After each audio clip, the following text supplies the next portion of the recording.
Hello everyone, and welcome to the Astro Consciousness channel. I'm Millie, and I am here to give you your forecast for the week of August 11th through the 17th. In this channel, we talk about the astrological energy of the week ahead and how you can integrate it into your personal and spiritual growth. I love the week ahead. I'm actually really excited to talk about it because it's it's a beautiful week that just gives us all of the invitation to tap into what the full moon in Aquarius and what the 8-8 portal showed us. Okay. So we are starting the week off really saturated with that energy of the full moon in Aquarius, of the 8-8 portal. um, I know that I did really beautiful rituals around that. Some of my clients, a lot of my clients actually did really beautiful rituals around that. And I think there is something about this Mercury retrograde that is going to go direct this upcoming week that really made us think a lot about when I show up in the world in a particular way, how is that received, right? And more importantly, how do I show love to myself first, speak to myself from the heart, from love first? And how does that then inform what my reality reflects back to me, right? Mercury is the planet of perception. How we perceive ourselves, how we perceive the world will then be reflected back to us in this 3D reality. And in Leo, it's about how do I show up? How does this identity, this ego, right? How does it show up? And now, at this moment in time in 2025, where every single outer planet is in a brand new sign and creating this beautiful configuration of newness, of being in the space of this new world, who am I in it? And how intentional am I being with the way that I'm showing up, right? With how I'm thinking, with how I'm communicating, with aligning with people, with spaces that actually support the growth of my soul at this moment in time. Okay. So there was a lot of, I think, beautiful heart energy all of last week, leading up to this weekend, leading up to that full moon in Aquarius. Okay, so here we begin. And again, if you see me look down, this is where I have my notes. We begin the week with Monday, August 11th, and Mercury goes direct, right, after being retrograde for about 3 weeks or so. And it goes direct at 4 degrees Leo. The last time that Mercury was at 4 degrees Leo was on June 30th. So, why is that important to understand? Because I really invite you to think back to that last week of June, perhaps even that first week of July. What were you thinking about? What conversations were you having? Whose brain were you picking? What research were you doing? For those of you who are creatives, what creative project were you thinking about? Were you discussing? I can think of a few things for myself of like, oh, that's how I felt about that then.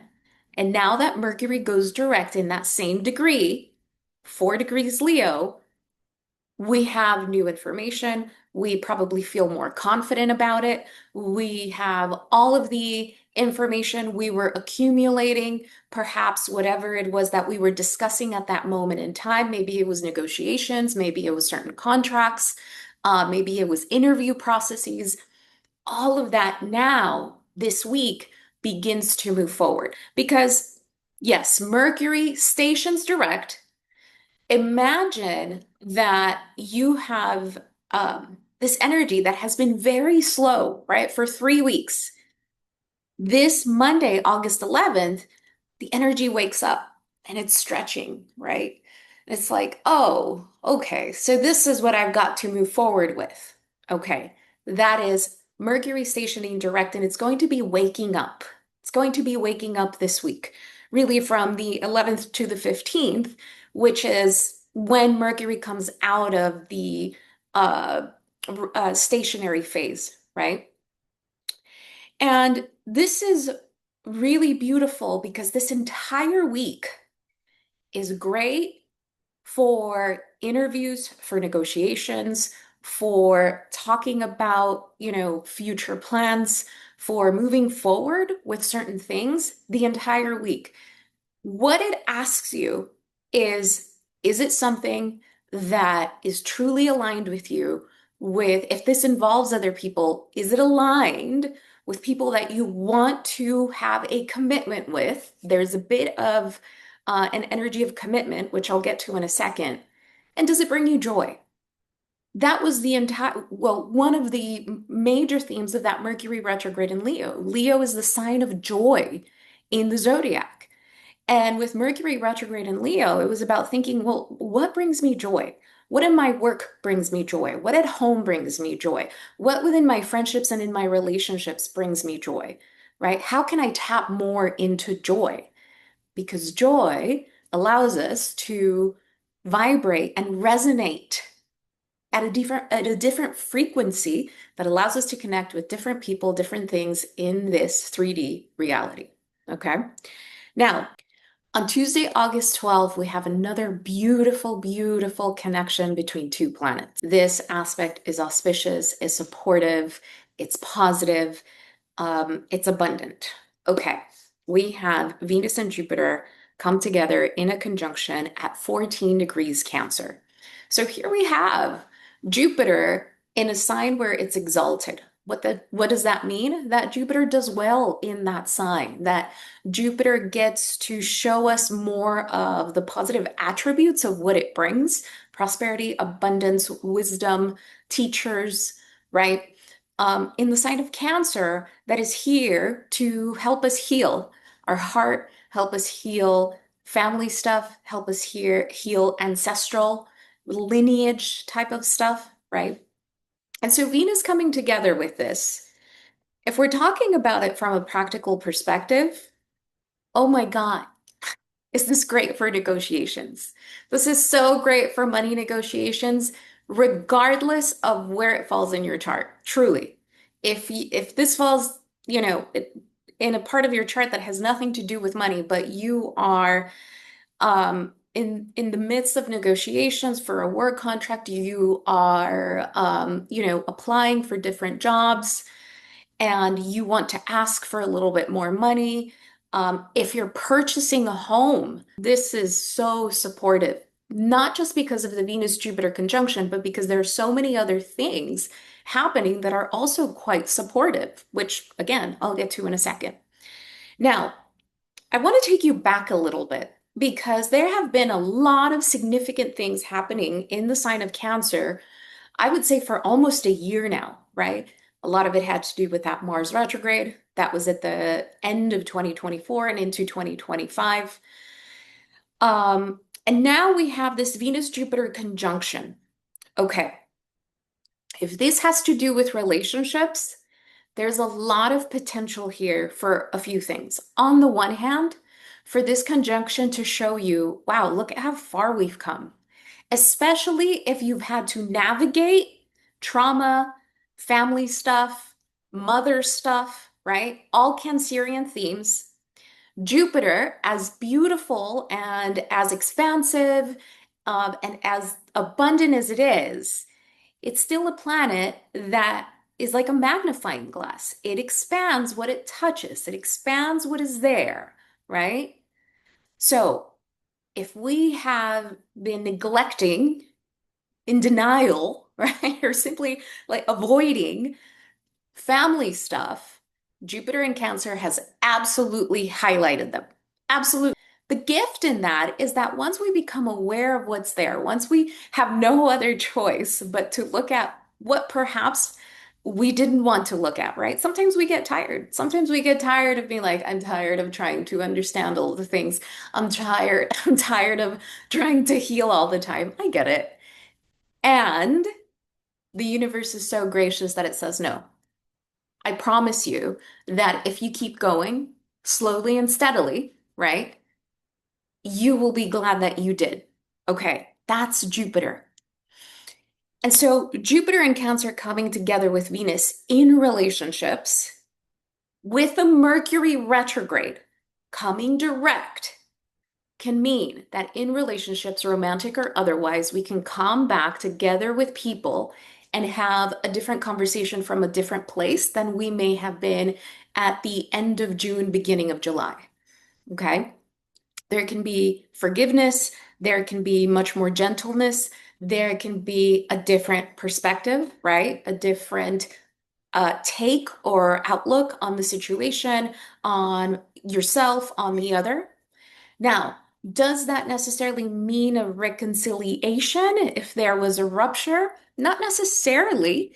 I think I think the astrology does support a reconciliation, but if that doesn't happen, that's not a bad thing because here's what we're talking about. We're talking about a Venus-Jupiter conjunction that we have not experienced in many, many years. This means that there's opportunity for healing here that we haven't had in many, many years, not in this way. So sometimes we come together with people, we have soul contracts with people, um, we have soulmates that we made an agreement, an arrangement with before we incarnated into this reality to say, look, when we get down there, when we become these humans, this is what we're going to teach each other. And we're not necessarily going to be together forever in the way that humans define that we should be together forever. But we will heal a lot of things with our connection, with our exchange with each other.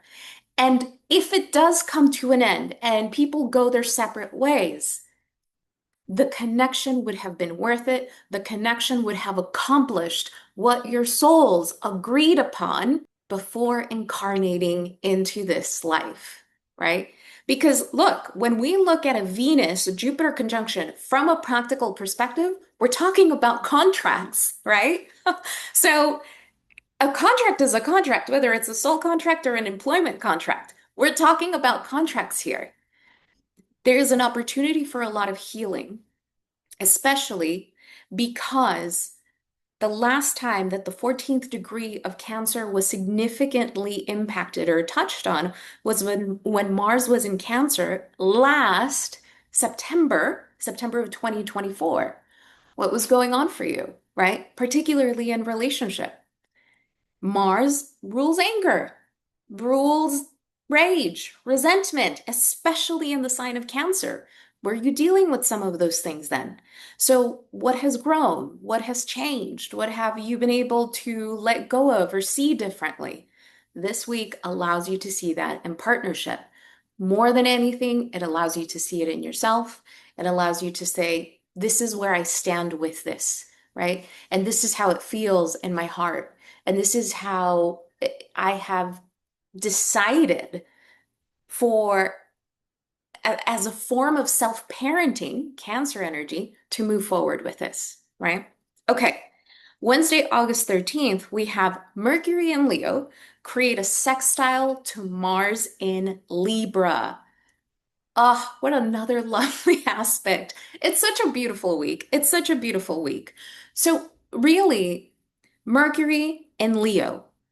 Mercury is now direct. Mercury in Leo, I want to express. I want to express from the heart. I want to express my creativity. I want to express who I am now, right? There's a lot more honesty, I believe, perhaps, hopefully, a little bit more transparency in a way that is dignified, right? That's a Leo term. Sextile in a really favorable easeful aspect to Mars in Libra.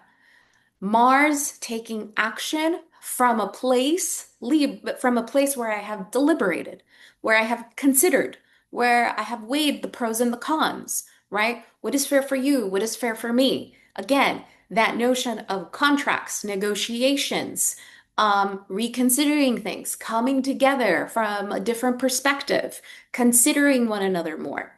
So here's what I will say, because I always have to be a Capricorn, right? Um,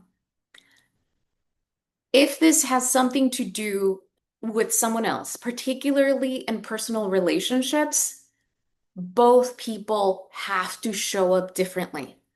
Both people have to show up differently. It cannot be this imbalanced energy again. That's what the Mercury retrograde in Leo was about. That's what you were thinking about, right? It can't be an imbalance again. It can't be, well, if I behave this way, and if I don't talk about that, and if I just let more things go, then this is going to work out. No, because you'll just end up in the same cycle. And look, if you end up in the same cycle, then you'll end up in the same cycle until you realize that and you don't, right? This isn't about condemning yourself. This is about paying attention and choosing intentionally who you're coming into relationship with, right? Um, Mercury and Leo sextile Mars and Libra on a more practical perspective. Look, market yourself, brag about yourself, send your resume out, really highlight the best parts about yourself. Not because you're BSing anyone, not because you're just putting up a front. No, this isn't the energy to be timid. This isn't the energy to be small. This isn't the energy to say, oh, that feels a little braggy. Good. It should. You are awesome. And with aspects like this all week long, why shouldn't you align to the highest vibration of your heart to what the universe is gifting you right now? Right? We are not here to chase, we're here to attract, but we also don't say no when God brings us gifts. You don't say no to God's opportunities, right? And look, if you get bothered by me using the word God, replace it. Universe, source, light, love. Okay, Thursday, August 14th. We don't have much going on, but I did want to talk about something. This is important. Uranus in Gemini is now at 1 degree, and it's creating a sextile to the Saturn Neptune conjunction in Aries that is also at 1 degree. What I'm more interested in is the sextile specifically between Uranus and Saturn. Why? Because we're building, we're creating, we are setting the foundation, Saturn, for something new, for something innovative, for something different. Uranus and Gemini. So, what can this look like? Because I have mentioned how this is such a great week for interviews, for work, for opportunities, for collaborations, or at least the conversations around that.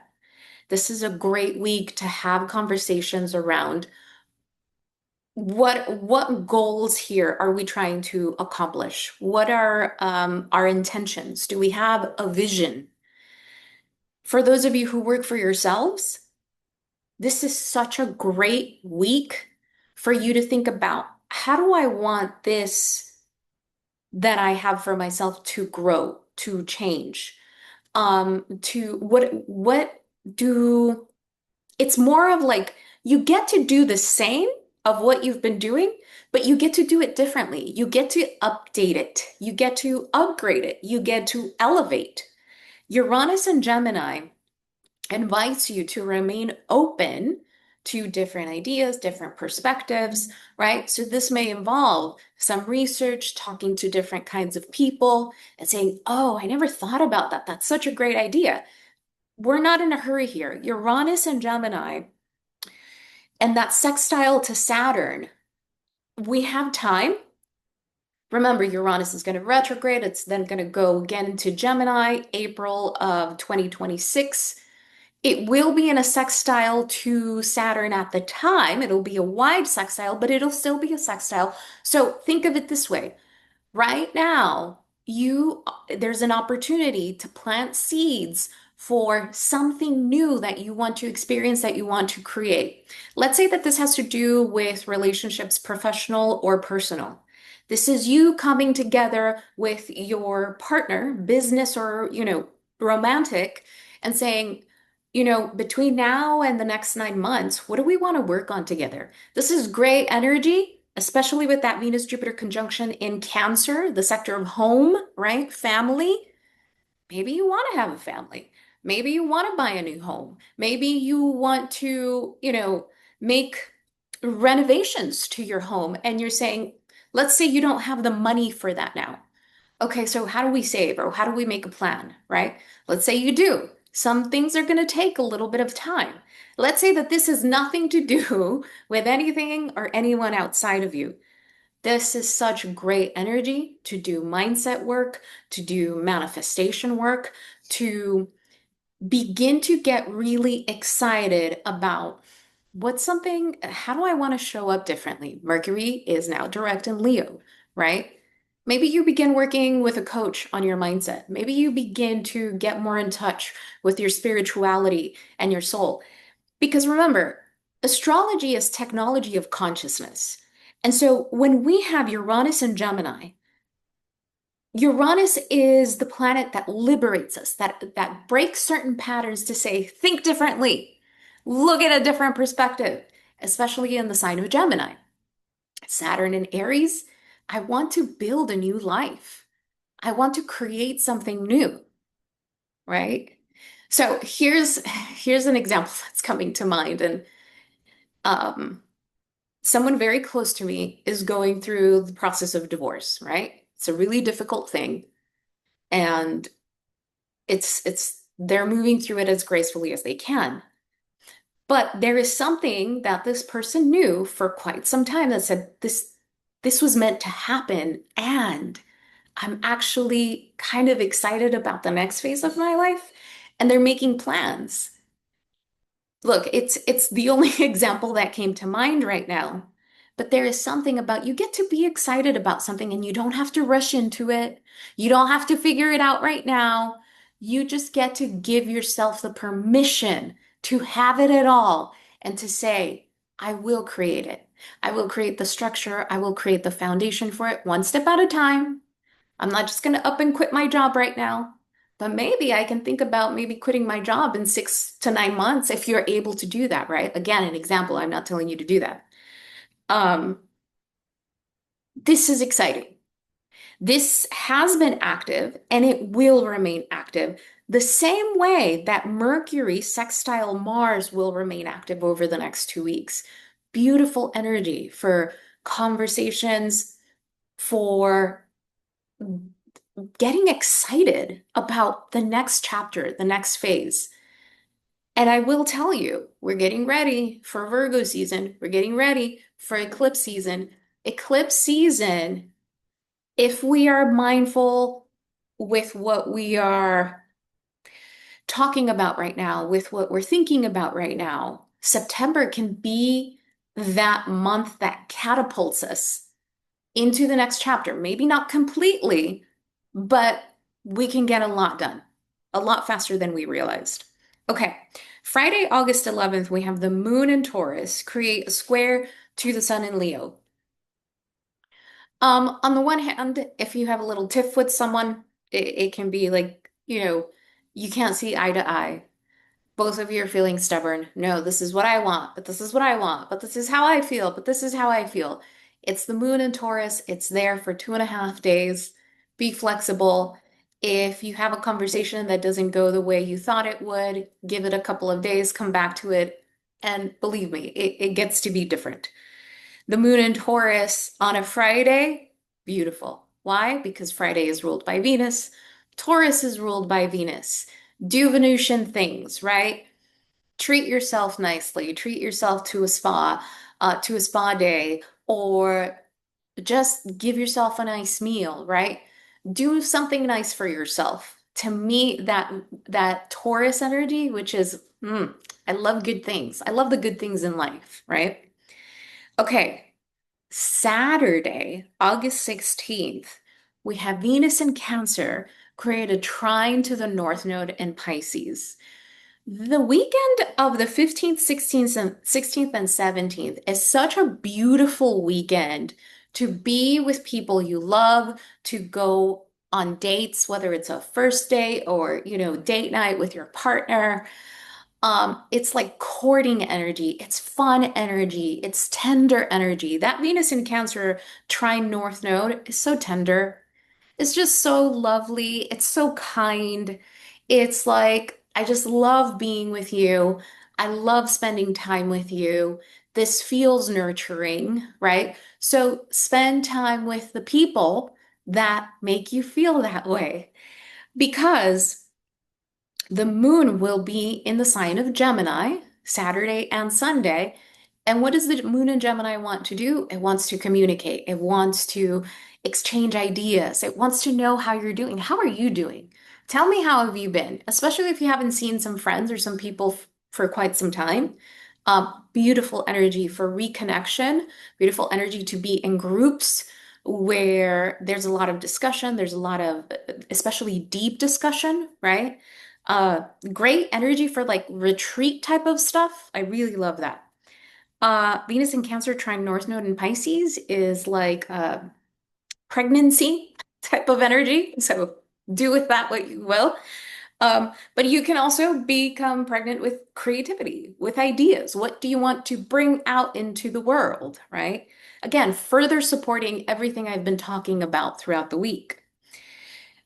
Sunday, August 17th, not much going on. Still, Venus in Cancer, trine North Node in Pisces. The moon is still in Gemini. Again, it's a beautiful weekend to connect with people, to connect with nature, right? If you don't want to be around anyone, great energy to be at the beach, to be near water. So I hope that this is helpful. I hope you are as excited as I am about the upcoming week. I hope that you are able to set certain things in motion for yourself, right? Remember, this doesn't have to be a whole production. It doesn't have to be something huge. You don't have to fix and figure everything out now. If at the very least you can allow yourself to be excited about this next chapter of your life and really imagine yourself like, you know what? In 6 months, things could be so different for me. And allow yourself to go there and let that feeling land in your body and let your body know that it is safe. It's safe to be excited about something. It's safe to be excited about growth, about potential, about love. It's safe. Then you have just embraced all of the energy that is at your disposal. Okay? As always, may this be of service. So much love to you, and I will talk to you next week.